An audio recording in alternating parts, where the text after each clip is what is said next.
I'm Dan Pollier from the University of Colorado, where I direct the Leukemia Service, and I'll be moderating today's tumor board. And I'm joined by some of my colleagues from around the country, and I'll let them introduce themselves, starting with Dr. Kamdar. Hi, my name is Manali Kamdar. I'm an associate professor at the University of Colorado, and I lead the lymphoma program there. Glad to be here. Hi, Tyler Fromm. I'm an assistant professor of radiology with appointments in both abdominal imaging and nuclear medicine at the Washington University School of Medicine in St. Louis, Missouri, and I'm happy to be here as well. Hi, I'm Michael Thurman. I am an associate professor at the University of Chicago, section of hematology oncology. I focus on hematologic malignancies and in particular leukemias. This is a case of acute myeloid leukemia with CNS involvement. So we're going to discuss a 60-year-old male with AML who has an inversion in 16, which makes this patient in the favorable risk group based on the ELN risk categorization of AML. This is a patient that we would say has a core binding factor abnormality. Also has this c-KIT mutation, gets into a remission after induction, and then during consolidation is found to have a CNS relapse. This is a tough situation. So the patient presents with this relapse with left eye blurry vision and decreased visual acuity. Performance status is 2 now.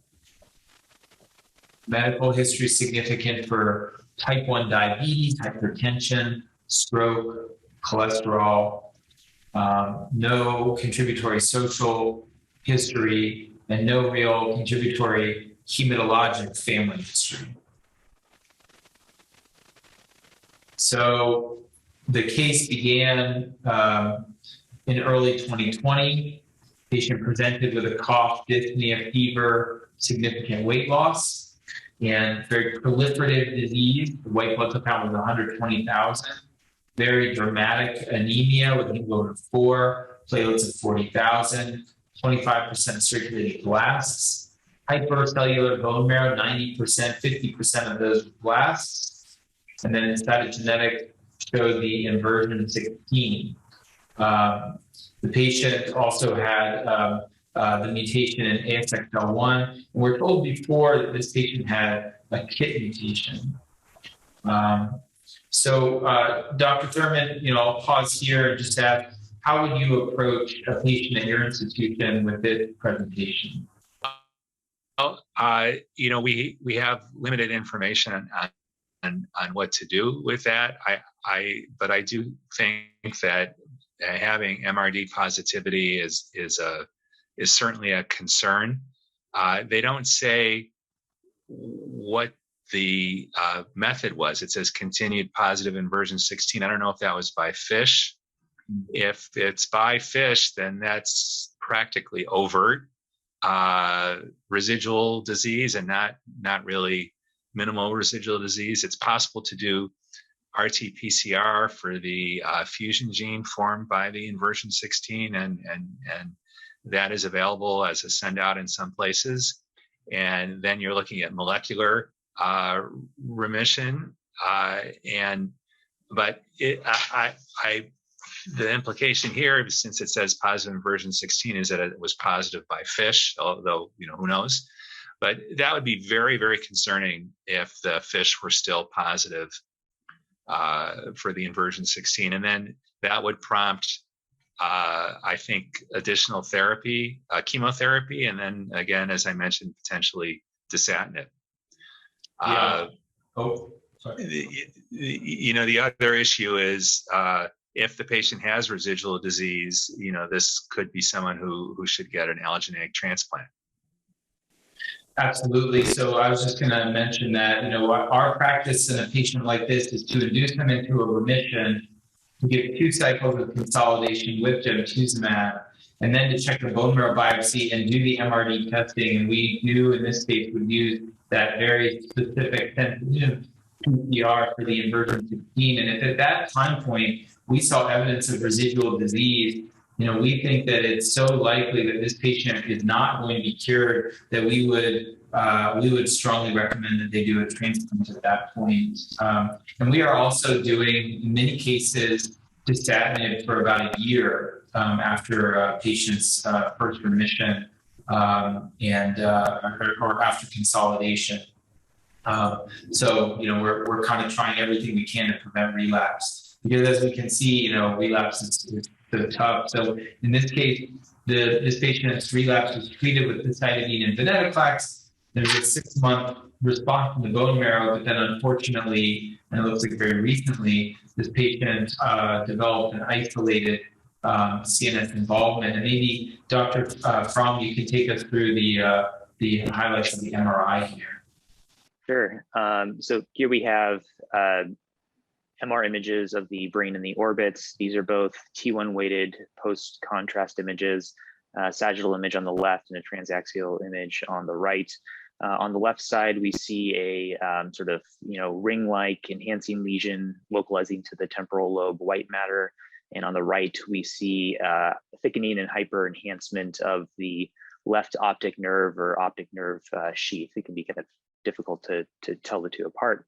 So, with this history, certainly, leukemic involvement, of the CNS, including, perhaps of the meninges forming the optic nerve sheath, would be behind the differential. But, without that history, we would think about other things like multiple sclerosis, which can certainly cause optic neuritis, and these sort of like ring-like enhancing white matter lesions, or like an immunosuppressed patient, perhaps an atypical infectious process. But having kind of the history of leukemia would really kind of drive the differential, and that'd be something that would be the leading diagnosis until proven otherwise here.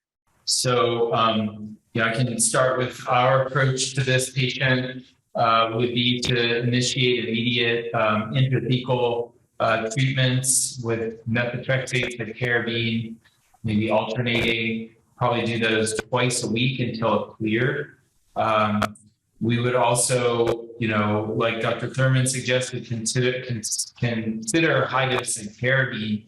But, if after we were to clear the CNS, this patient were to still not have bone marrow involvement, we would strongly recommend that this patient be taken to an allogeneic transplant if that's a possibility, because that isolated CNS relapse is likely to not really be isolated. It's likely to be elsewhere in the body, and a more systemic relapse is probably around the corner. So, another option if the patient were not to be a transplant candidate could be continued venetoclax. It seems to be working in the bone marrow. Again, I think it's a temporary solution, but that could be a consideration with some, sort of maintenance scheduling of the intrathecal chemotherapy. Dr. Thurman, any other thoughts on that? Yeah, I would agree with you about the allogeneic transplant. So this patient's proven that they have resistant disease.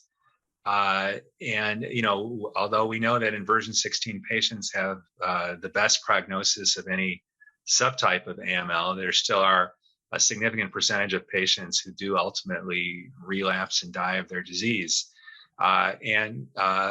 Also, it's important to keep in mind that these patients do well with transplant. So relative to other AML patients, inversion 16 relapse patients will, do well with transplant. So I think that, that would be the key question here, is whether the patient has a donor and is a good candidate for transplant.